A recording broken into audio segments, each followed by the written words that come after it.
Hej friends! Jeg troede, du ville have mig til at gøre det. Vil du gøre det? Nej. Okay. Hi friends and welcome to Wives vs. Okay, don't fart. You farted. Hi friends and welcome to Wives vs. World. I'm Anya. I'm Jackie. And today we want to talk about marriage. Or more specifically, why we don't believe in marriage and why we got married anyway. So we were dating for how many years? 12 years. We were engaged for how many years? 9 years. We got married when? Last October. Why did we do that if we don't believe in marriage? Let's find out. Okay, so what do we mean when we say we don't believe in marriage? Okay, let me set the scene. I don't actually know how popular this is in Denmark, but whenever you see like an American movie or like a TV show, you see this very touching wedding, and then there's the bride is being walked up to the altar and given away by her dad. I don't think that's a thing we do in Denmark, but It is. it is. Yeah, we do that. If we technically look at it, it is a remnant, a leftover from a time where women were seen more as property to be handed from one man to another. And so I think marriage as an institution historically has been more about transferal of ownership. That might be a banal observation, but that whole thing really irks me.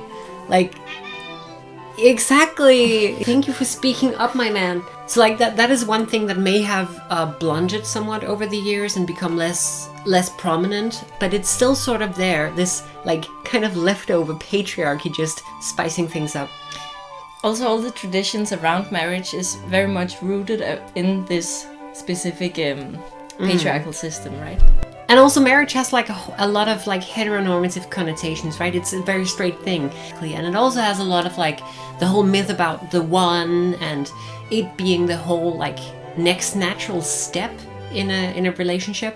So in Denmark, at least until very recently, it was a very straight business. And I think it was like in '89 we got civil partnerships, which made it equal in the eyes of the law, but wasn't something you could do in church. You couldn't, I don't think you could say you were technically married. You had a civil partnership, you were partners. But then in 2012 we got gender neutral marriage in Denmark. Whatever you identify as, you can get married to someone else who identifies the same way or a different way, whatever.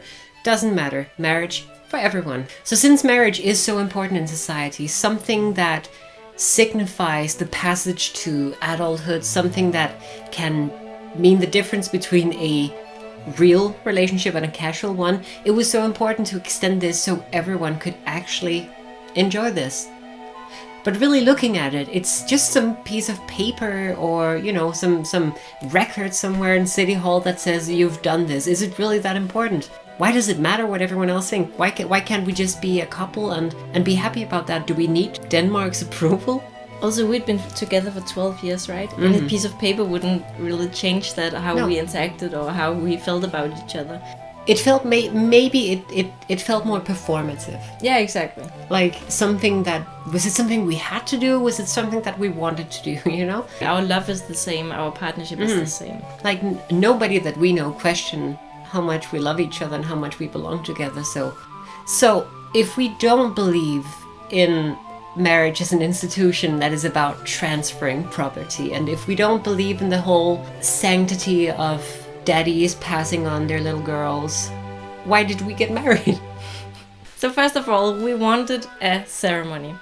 We wanted to celebrate our love. We always knew we wanted some kind of ceremony to celebrate that we chose each other and want to spend our lives together forever. And we wanted to make that our own. We didn't want to follow the usual traditions that are here for marriage in Denmark. No. First and foremost, we didn't go through the church. We went through the state, but still as married people. Important for me was that I wanted to have the culturally significant celebration without all the baggage. Yeah, exactly. That's it. We picked a place that meant something for us, that we both had connections to all throughout our lives.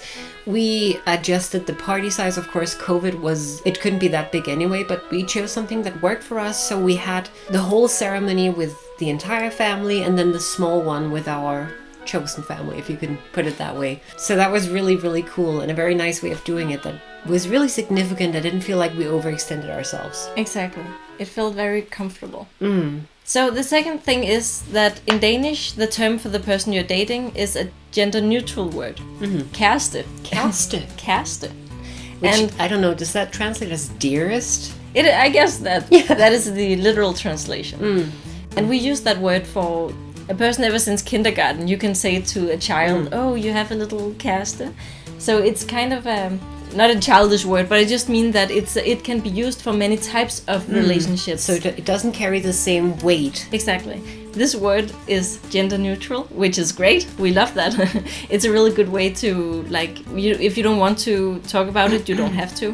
In our case, we've used this term for so long, and we know when we talk to new people, they always assume that we're dating a man. Yeah. So that means that we actually just have to double up on the coming out every single time. Like, sometimes it can be kind of awkward to try to fix the assumption right away, and sometimes then it can suddenly last a few weeks before you like actually say, oh, it's my cast is actually a woman. And then it's suddenly a little bit awkward because they had a different assumption. So at least in our case, it's a way of just being transparent and open and not having to like be forced to come out eventually. You can just like straight off that go, so I have a wife. And the term wife in Danish is not gender neutral. It doesn't in fact mean a woman. I guess you could we have spouse. Yeah, spouse, exactly. This is my ægtefælle. Yeah. Sounds like a very legal term. Yeah, you can say partner, I think, but that doesn't imply marital status. Not necessarily. Yeah, not necessarily. So we wanted to call each other wife. The third thing was that I think it was important for us to have the opportunity to declare that we love each other in front of our families and in front of our friends and loved ones. And like I thought that was just something really important because we've said it over and over. I don't think there's any doubt that we love each other, but the ritual in that human want for a ritual in that connection. Exactly. I think it was very important to speak the words, I love you and I want to, what do you guys say, honor and hold and have and whatever. That's not what we said. Nope. Do you want to be this person's wife? Yes. Please. I would like that. Yes, thank you. Yeah. The fourth thing is about legality and about rights. I think there is something about if you live together, if you are a couple or can be perceived as a couple, you have to take care of each other. I think there's some kind of law like that in Denmark. But the whole thing about like inheritance, about things that you own together, things you can do together, and I'm not even opening up the can of worms that is if we were ever to relocate abroad, like what that would even mean if we weren't family legally. I mean, there's just so much that we don't have to think about now that we are legally bonded. One of the factors was also that we wanted to have the same name. Yes, because we didn't before, obviously. The only people with our last names in the country are people in our family. Yes, exactly. That would have been a merry occasion. And we're not gonna have children. We are already our own little family. Exactly. We're a 2-people family, and I think it was a beautiful symbolism that we have the same name. And exactly. We tie a knot on this lump of iron. We throw it in the ocean. We don't procreate. Done. Exactly. Our line ends with us. Number 5 thing is we were engaged from a pretty early age, and we are of course a queer couple.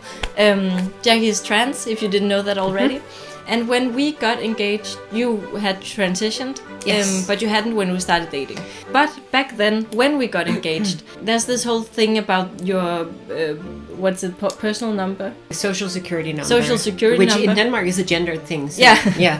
So the number is basically gendered. So we weren't sure that we were actually able to ever be able to get married as 2 women. But luckily that all changed in, I think, that was 2014. I think that changed. You could get a new social security number if you applied for it. So that took care of that whole business. And suddenly we were actually able to go through this whole thing. We still waited 5 years. Yeah. It's expensive getting married. We were young. No. I think there's some symbolism in this whole how did you feel about that? Because growing up trans, I guess when you were a child, you didn't imagine yourself as a white bride and stuff like that. No, Or I how was didn't. I that? don't actually think I would ever dream about getting married, or like, because I've spoken about before how life ahead of me was just very foggy at the time because I couldn't really see a future where I could be me. So when that actually started clearing up, when I was able to transition and take some very important steps towards being happy and mentally sound, it started becoming very clear to me that I could see myself getting married, but as a bride. I had a dream. I woke and I had this beautiful dream. We got married. We both had these beautiful dresses, and I was still very early in my transition at this time. So it actually surprised me that the first time I dream about getting married, I'm in this big floofy white dress. That was so unexpected. Being this beautiful white bride felt like kind of unobtainable for you, right? When Very much you were so. younger. So it also just kind of felt like not a conclusion, but like a celebration Yes. of being able to do that because you want to. There's nothing stopping you. No, and I mean, I guess I probably could have done it anyway. Like, even if I didn't change my social security number, even if I didn't do all these things, I could just as well still go out and buy myself a beautiful wedding dress. Yeah, obviously. But like, to me personally, it was just, it felt like how I wanted to enter married life. Like, as me, as a wife, as a as a wife. bride, you know? As a bride, a beautiful bride. A beautiful, blushing bride. And I just think it's really beautiful that we got to live out that dream together of being beautiful white brides. You told me that when you were a child, when you were a kid, you would fantasize about the day you got married. Big, beautiful wedding, big, beautiful dress, but there'd be no husband. It was just like, I guess there has to be a husband. There was someone in a suit. Someone? There was someone in a suit, and that was about it. It was pretty faceless. It wasn't like any person or anything. No. But it was the picture of me in my beautiful big white dress was crystal clear. I was so enamored I was so fascinated by that whole image. So I'm so happy that I got to do that my way and got to marry a beautiful bride instead of some faceless nobody in a suit. Being a child of the 90s, you were like, well, I guess it has to be a man. It has to be that way, but- yeah. I just think I was raised in a very heteronormative way, and it was just like that was the only expected path. I just feel I feel so good about that. I have gotten to live out our reality Exactly. in our way, the way we wanted to do it. So is this just about like parroting heterosexuals? Is this just about assimilating? Well, for some it might be. It isn't that way for us. There's nothing at all wrong with wanting what everyone else wants. I think that's a very, very human way of doing it. But I think we wanted to take the best of what was available to us, like take what we could from the blueprint and then just spice it up and make it our own. And I think we add a whole lot of meaning to it that is very inherent to the people we are and the way we look at relationships and at marriage. And I thought that was something that in the end made marriage our own thing.